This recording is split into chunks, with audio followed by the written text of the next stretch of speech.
I'm going to talk to you a little bit about an excavation we undertook earlier on this year, the first half of this year, on a new distillery site being constructed just south of Jedburgh.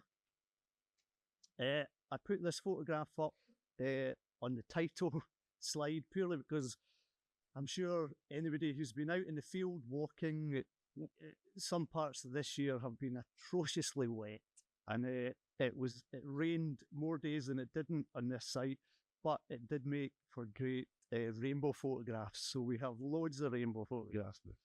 And I suppose just to highlight before I start, it is important that we've undertaken no post-excavation on this at all. It's very much a work in progress. So this is a bit of an update on what we found. There'll be lots more of the story unfolds in the year to come, but I figured this was quite a good forum to effectively throw some ideas around, you know what I mean? So a lot of the stuff you'll hear me talk about, they are ideas rather than anything kind of based on concrete evidence at the moment.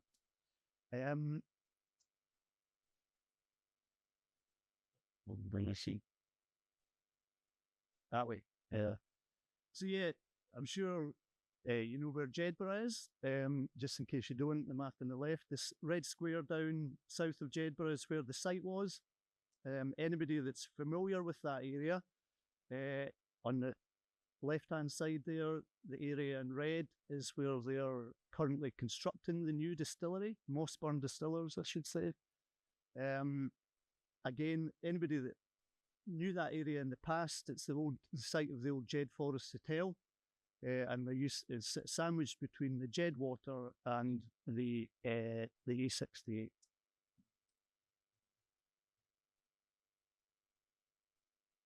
Just to give you a bit of an idea about the kind of landscape context, we had a drone in this site, so you'll see lots of drone photographs. It's a really distinctive landscape. You have the A86 over on the left here. You have the Jed Water over on the right. You have the floodplain. That old building in the background is the old Jed Forrest Hotel. But the key part of this is just to the east of the A68. There's a really steep scarp, which is effectively the edge of the kind of floodplain. And the Jed Water, I think, you know, anybody, I'm sure some of you have visited the sites in Jedburgh. Some of the parts of the Jed Water have really distinctive red sandstone cliffs. It's really dramatic. And that they're over on the kind of right-hand side here, but you have almost the equivalent over on the left there. It's just not, it's more eroded, but it's effectively the edge of the floodplain. So you have a real contrast in this distillery site between low, wet areas and high, quite prominent dry areas. No, that's artificial. It might have been kind of based broadly on, but I think it was maybe something the hotel put in because they advertised a fishing pond. But don't quote me on that. It's true. So yeah, I'm going to talk. Well, there's three areas I'm going to talk about today. I'm going to skirt past two of them and focus on one. But the three areas are this area here, highlighted in kind of peachy orange, down in the lowland area, where we found effectively kind of early modern farming settlement remains, which kind of ties in quite nicely. A farmstead that used to be here. We found this area in red, which was an area of prehistoric burial. So a really prominent location, great views up and down the river. And this isn't a great photograph for it, but we found this area in blue behind the hotel, which looks like it's very truncated archaeology, but there's signs of metalwork and down by the river through. So just to go back to the first area, this is the ruined building down in the bottom left there. That's still standing, or will be still standing. Well, the one during constructing the distillery. That's the 19th century farmstead, or part of the 19th century farmstead, which you can see on the 1850s West map there. The image in the top is down. We found this down at the riverside. It's a heavily robbed rectangular building. And there is virtually no artifacts alongside that. There was no clear sign of occupation. There is a bit of a some slabs that might be indicative of a kind of hearth area just on the inside of a wall that's quite well preserved. But nothing that gave any concrete evidence that it was occupied. So the thinking at the moment is that it's probably some kind of outbuilding, mooted idea of it even being associated with the river at some point. But I think it's generally fallen into that category of 17th, 18th, 19th century farming activity focused around where the most recent farming is, which kind of fits the name. But like I say, I just wanted to mention that in passing, just to give you a flavour of what we find. Make me speak up, or all right, that is working? Yeah, right. I'll try and speak into this a bit more. Yeah, so to jump from the more modern to the prehistory, this area, you can see our trench here. It's located on this really, really distinct scarp. You see the hotel in the background down in the low-lying area. It is, when we talk about prehistory and locations being important, maybe it's kind of over-egged sometimes, but I think the location of this is important. It's right on the edge of a scarp. You get great views up and down the river. So, yeah, and there's a lot of erosion gullies cut into this slope. I think what's happened in the past, particularly there was a petrol station just out the picture there. I think there has been lots of drainage cut through it. Some of these erosion gullies may be natural, but if they are natural, I think a lot of them have been exaggerated through time. This is an aerial photograph of the remains we found in that area. So we have two cairns, literally piles of stones. We have a cist there, a stone-lined cist. We have an enclosure gully, we're calling it at the moment, and we have a series of later pits that appear to be cut into this enclosure. So for such, there's not a lot of features there, but within those features, there's a huge variety. So what is going on here? So I put that in just in case anybody eagle-eyed is looking at the aerial photograph. There was a modern test pit. There was a site investigation test pit in there, so you could quite conveniently and luckily missing those cairns, but we can ignore that for now. So cairns, the two cairns. On the face of it, they are piles of stones. That's what cairns are. When we first, I should say as well, I'm going to talk a little bit about the detail of these because I think it's important maybe that you just understand the kind of thought processes that we're going through as we excavated these things, which are sometimes things that aren't talked about. You hear about the final product, but there's a lot of thought processes that go through when we're excavating these things. Initially, we uncovered a pile of stones that there was no evidence at all of them on the surface. They're a pile of stones. One of the most common little piles of stones you find are clearance cairns, field clearance cairns. So the immediate thing is it a field clearance cairn? But you begin to look at some of these, they're very, very regular. Clearance cairns tend to be a bit more ramshackle. The one at the top there, some of the big stones might be hinting at kind of edging stones. They're pretty well defined little things. The one at the top there has been truncated, I think, on the southern side. There's a very straight line, but really, really well defined little cairns.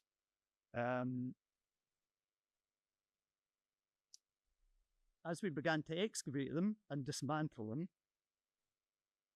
we began to realise that there was definitely something else going on. They were not just little piles of stones. So underneath effectively, we found a single pit underneath each cairn. The yellow lines on the right-hand side here are where the edges of the pits were, relevant to the cairns. And I think just to draw, we noticed it when we first revealed them, but it became more prominent. If you notice on the top cairn, there's a little bit of a gap in the stones above where the pit is. And if you notice in the bottom now in hindsight, you look at the bottom one, the bottom cairn, a lot of the stones are kind of slanted. They're not lying flat. There's a little bit of organisation to them. And it became apparent as we excavated and removed the main body of the cairn that the slide on the top there on the left-hand side is a stone-filled pit beneath the cairn. And on the bottom there, this is the stone filling the pit of the southern cairn prior to excavation, but you can quite clearly see the stones are tipped into. If it was a dump of stone in there, they would be much more disorganised. This is, there's little signs of things going on here. So the question then was, what are these pits doing underneath the cairns? And there's, we mooted idea at this, the excavators were like, are these robber cairns? Is this evidence that, people have, at some point in the past dug these pits through the cairns? The thing with that doesn't sit comfortably with me is then it's a lot of reorganisation to dig a robber pit into a cairn and then quite nicely reorganise the stones on top of it once you've refilled the pit. Stranger things have happened. I'm not going to say it's definitely not that, but it doesn't quite fit right with me at the moment. We also, it doesn't come through in these photographs, but again, just not to go into too much detail, but it wasn't quite as simple as these pits underneath the cairns being completely filled with stone. There was a kind of earth deposit that lined the sides of them, and partly on the bottom. In the southern cairn, there was a load of prehistoric pottery in that bottom layer beneath the stone, and we still need to assemble all the bits of pottery, but there was a lot of it in one area, and it kind of looks it might be a complete prehistoric pot that's been crushed. It's effectively been flattened when something's happening. So is that the case that somebody's dug a robber pit and by chance they've missed the pottery and piled all the stones back in? But I just feel like there's something a bit more complicated going on with these. And one thing, and it's just an idea, and we still need to look at comparative examples. And if anybody has any or has come across this type of thing before, I would love to know about it. There's something, particularly that one with the tipped stone, makes me think that something's collapsed above a void. And that would explain stones tipping in like that. It would explain the cairn material that we have in both the pits. But for that to happen, it would effectively have needed to be a pit. And there was no bone found, but given the presence of that probable nearly complete pot, we are thinking that these are burial pits, particularly with the cist next door. If these are burial pits, was it a void that had pretty much been capped by wood, and at some point that has collapsed, which has resulted in all these stones being tipped in for the pit to the bottom? It crushed the pot. It feels like something like that's going on, but whether we'll ever get definitive evidence for that or not, I don't know. It also, I was thinking about this, it just popped into my head earlier on today, actually, and I do a lot of field survey, and throughout the borders, Dumfries and Galloway, there are thousands and thousands of little cairns all over the place. And really I've surveyed a lot this year, and I began to notice some of them do have little depressions in the top of them, undoubtedly. I've always put it down to sheep or, later shelters, but it just began to make me think, is there something else going on here? Are some of these cairns burial cairns that there's been a void underneath that's collapsed? Anyway, that just occurred to me today. These are the pits underneath, fully excavated. So again, there are similarities. They're very, very consistent in that you have a similar sized pit that's kind of splayed out on 2 or 3 of the sides. The pit on the left there, it's difficult to see in the photograph, but there's a little groove that runs around the bottom. So again, that when the idea is mooted on site, is that just literally effectively the spade of somebody re-excavating a pit, a robber trench, whatever you want to call it? Or is there something more to it? Is that a sign that there has been some kind of upright timber in there? Who knows? But it's a distinct characteristic of these pits. Just to jump on a little bit to the cist, so that's the cairns in the background getting excavated. We had this really nice, what we thought was a really nice cist in front of it. Again, on excavation, it appeared this cist had been disturbed. It wasn't intact. But the really unusual thing about it was there was 3 layers of flat stones in the bottom of it, which you can see in the photograph in the top left there. They'd been placed in there. I think it's fair to say that the most likely source of those stones is the cist, whether it was a former base, whether it was the capping stones, whether it was actually even parts of the side of the kist, because it was very, very shallow. And the bottommost 2 layers sat below the bottom of the upright slab, so it's as if somebody's dug into the kist, cleared it out, and then really, really carefully laid these 3 layers of slabs in the bottom. We got a hint of what might have been in there. Underneath the layers of stone, we found 2 really nice beads. We think the one on the left is maybe glass, but they still need to get looked at. The one on the right-hand side there, I think is more like stone that's been bored through. So there has been a really nice kind of, artifact-rich kist in there. When was it disturbed, and what were they do? Was it just somebody really carefully digging out this kist, taking the artifacts away and laying these stones in? Again, I don't know, it's a possibility, it's a robber trench. It just hints to me that there's something a bit more going on here. So is this reuse of the kist? Is it effectively robbing or something going on in prehistory? Who knows? But there's a little bit to untangle there. Okay. And again, I think one of the only ways we might get the story is through comparative examples, if they even exist. Jump on again. This area was enclosed by a really nice gully. It petered out at the northern end. That's through truncation, because it really did just peter out. There wasn't a terminus. There was no dating evidence in it at all. There was stone, not a huge amount of stone. There was no evidence. We 100% excavated it. There was no evidence of post holes or stakes. But it's definitely enclosing off this nice little raised bit on the edge of this steep slope. Instinctively, again, I want to say that it relates to the burial cairns and the kist, but there is no direct correlation at the moment. Just to jump on to the features that cut through the kist, cut through the gully.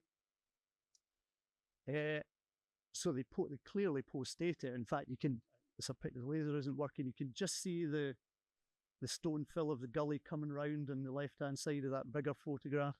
This really nice stone-lined feature cut through it, just on the edge of it. Initially, when we started revealing it, again, it was like, this is another kist burial, something's going on, but it was completely different in character again, and it had a really, really nice layer of slimy burning on the bottom of it. So something else is going on here again.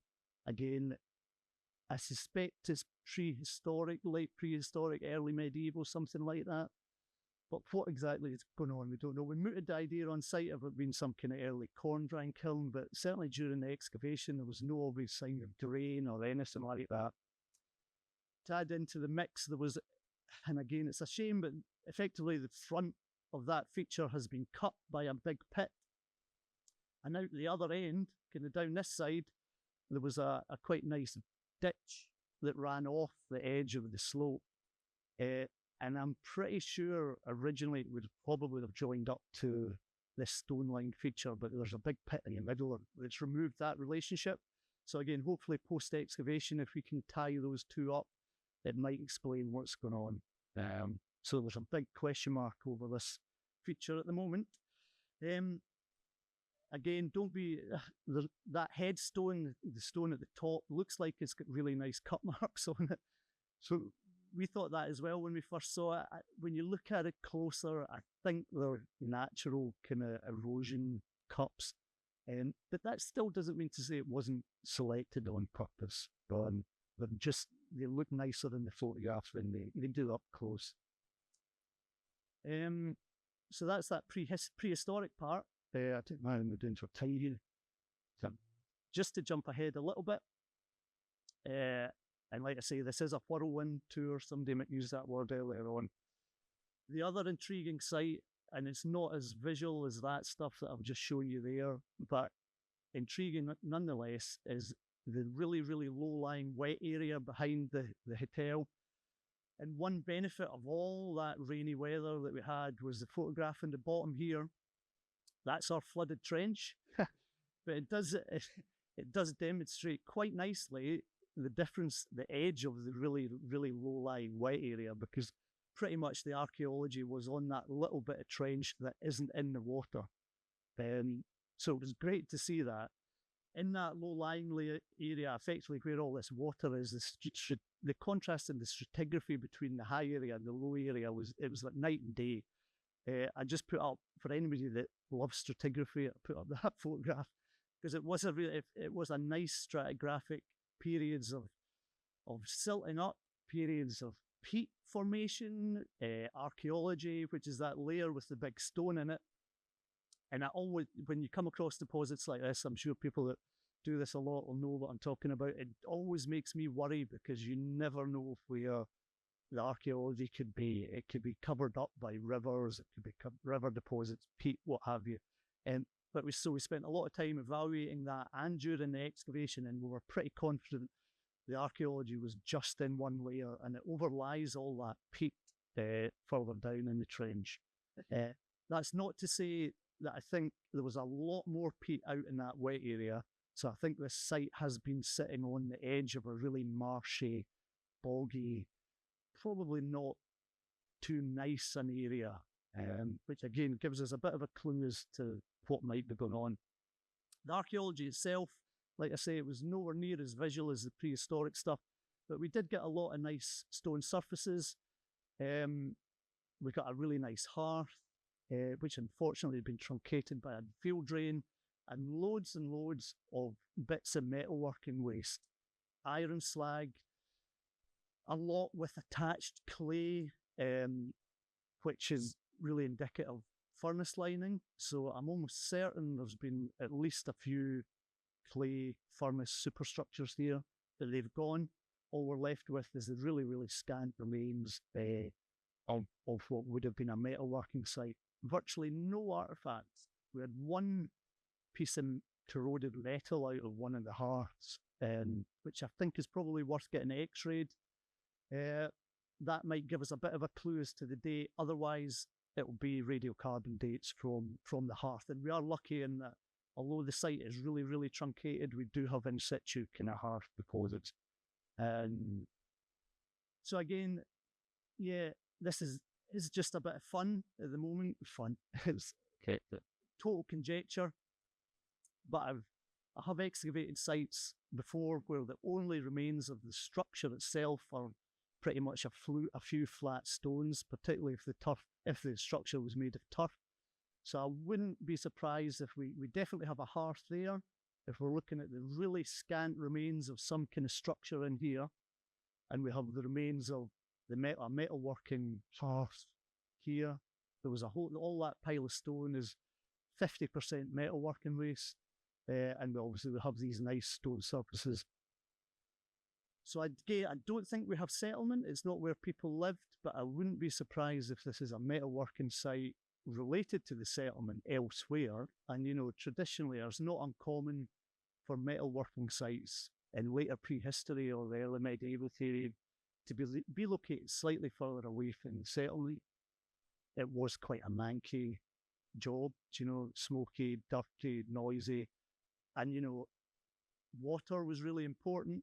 So being located next to a horrible, wet, boggy area where nobody wants to live, good source of water, there's a good chance of that's from the top. So yeah, that was the last one. So yeah, like I say, totally open to ideas. I would love to hear some, if anybody has them, either today or feel free to drop me an email at some point. If you Google Clyde Archaeology, my email address will be there. And yeah, watch this space.